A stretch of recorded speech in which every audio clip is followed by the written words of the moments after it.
Consider the map of your existence.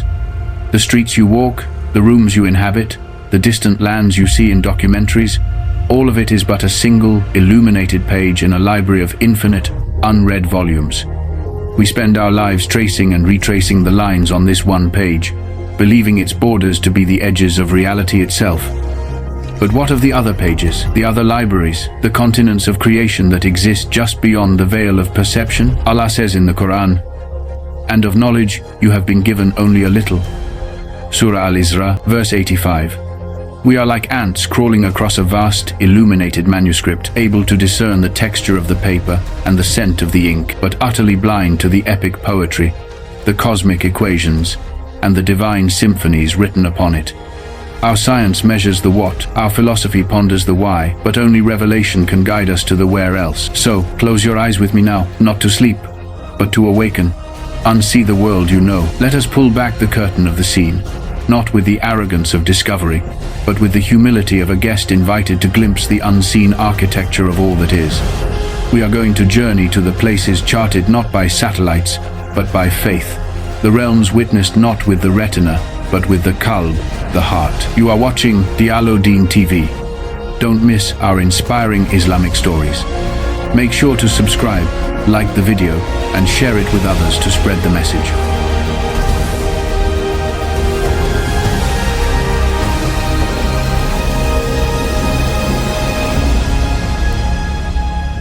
If you're ready, let's begin. Our first destination is not a place of distance, but of proximity. It is closer to you than your jugular vein. Imagine the Barzakh. This is the isthmus, the intervening realm between your death and your resurrection. It is not a void of waiting. It is a world of profound sensation, a precursor to your ultimate reality. The Prophet, peace and blessings be upon him, told us, the grave is either one of the meadows of the gardens of paradise or one of the pits of the fire. Sahih Ibn Majah. Can you feel it, not with your skin, but with your soul? For the believer in the Barzakh, their grave is expanded as far as the eye can see. Sahih Muslim. Can you imagine that expanse? Not an endless, dark confinement, but a vast, serene plain filled with a light whose source is not a sun, but divine pleasure. The air is not air, but the fragrance of musk from the soil of paradise. They rest in a peace so profound, it makes the deepest earthly sleep feel like a feverish tremor. And for the wrongdoer, the grave contracts. The very earth, created by the command of the Most Merciful, becomes an instrument of constriction. The pressure is not of rock and soil, but of a divine wrath so focused it crushes the soul. It is a pit of fire, and the sleeper is visited by terrifying beings, their forms woven from their own misdeeds. This is the first of the unseen places, a realm of immediate consequence, a landscape painted with the colors of a lifetime's choices. It is happening now, beneath our feet, a parallel world of reward and punishment, utterly invisible, yet terrifyingly real. Now, let us ascend, past the stratosphere, past the constellations we name and claim, into the realm of the seven heavens. The Prophet during the Isra and Mi'raj did not travel through space, but through veils of creation. He was taken from the sacred mosque to the farthest mosque in a journey that defies physics because it was a journey of the spirit. Imagine piercing the first heaven, a dome of lapis lazuli. Here, the first shock. Every single soul destined for humanity is here.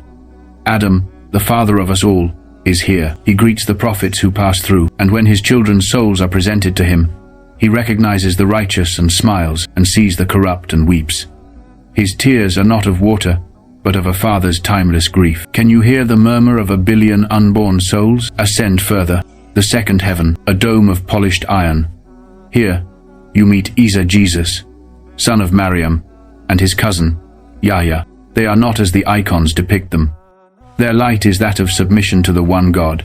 The third, a dome of silver, Yusuf, Joseph, upon whom was bestowed half of all beauty, radiates a splendor that would make the sun blush. And so it continues.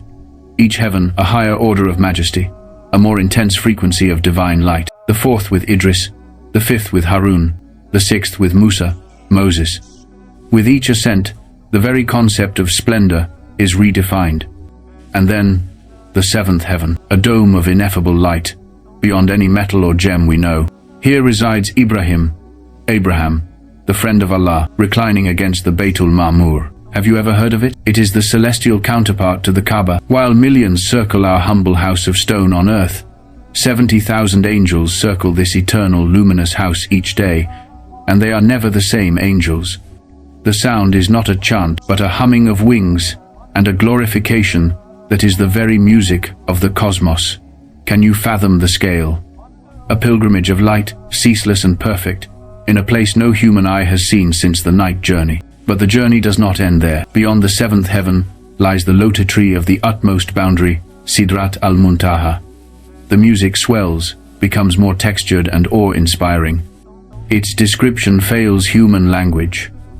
The Prophet said its leaves are like the ears of elephants, and its fruits are like large jars. But this is merely an approximation for our limited minds. Its true reality is a spectacle of divine decree. It is drenched in a light of such intensity that it transforms everything. When the command of Allah descends from him, the tree is overwhelmed, covered by what covered it. Surah An-Najm 53-16. It is the final outpost of created knowledge.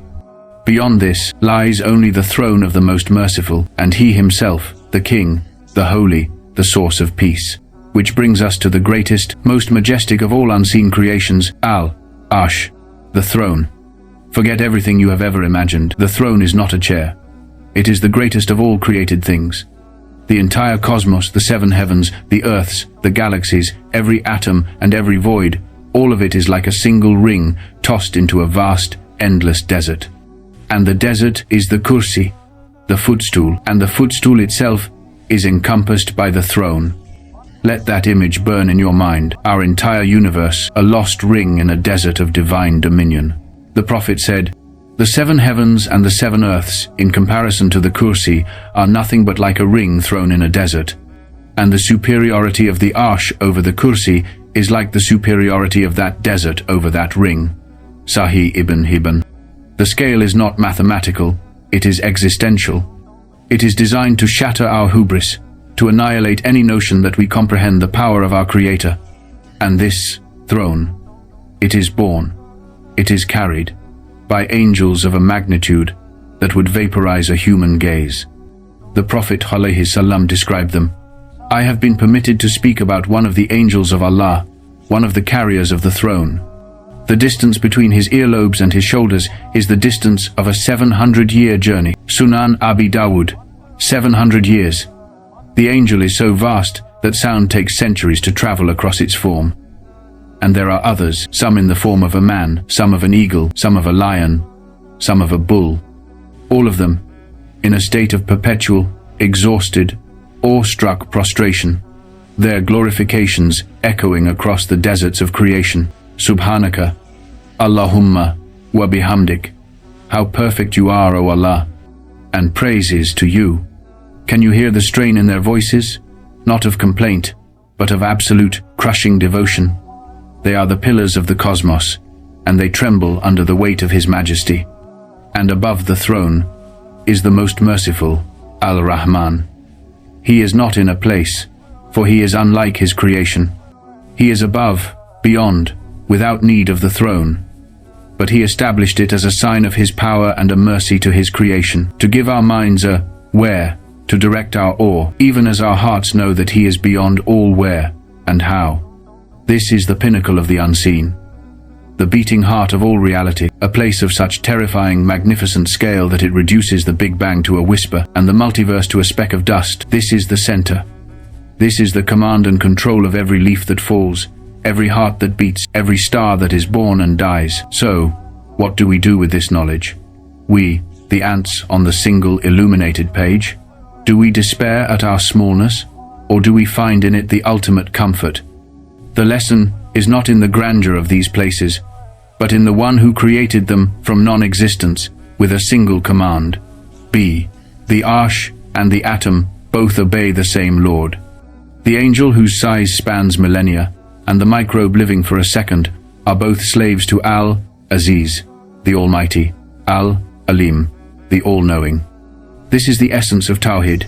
It is the understanding that unifies the cosmos. It is not a dry theological concept. It is the living, breathing truth that connects the unseen heavens to the struggles in your own heart. The same God who ordained the orbits of galaxies ordained the trials in your life. The same God who is worshipped at the Baitul-Ma'mur hears your whispered dua in the darkest night. Your story is not small because the universe is large. Your story is significant because the Lord of the worlds is personally, intimately aware of it. The Prophet said, "Be mindful of Allah, and Allah will protect you. Be mindful of Allah, and you will find Him in front of you." Sunan at-Tirmidhi. This is the ultimate secret. The greatest unseen reality is not a distant throne or a celestial tree. It is the connection between you and your Creator. The place of prayer is the heart. The location of divine help is in patience and trust. When you are wronged and you bear it with dignity for His sake, you are building a palace in the unseen gardens of paradise. When you feel a loneliness so profound that no human company can cure it, that is the space being carved out in your soul for Him alone. These magnificent, invisible realms, the Barzakh, the heavens, the throne, they are not meant to be destinations for our physical bodies. They are signposts for our souls. They are the ultimate proof that this world, with all its glitter and grief, is a fleeting illusion, a prelude. They call us to a faith that is not blind, but one that sees with the inner eye. They call us to a patience that is not passive, but active, a conscious, striving towards a reward that eyes have not seen, ears have not heard, and that has never even occurred to the human heart.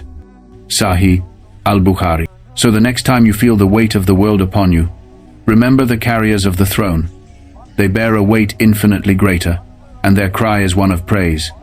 Let your own struggles be your form of glorification. And the next time you stand in prayer, in the quiet of your room, remember, you are not just facing the Kaaba, you are aligning yourself with the Baitul-Ma'mur.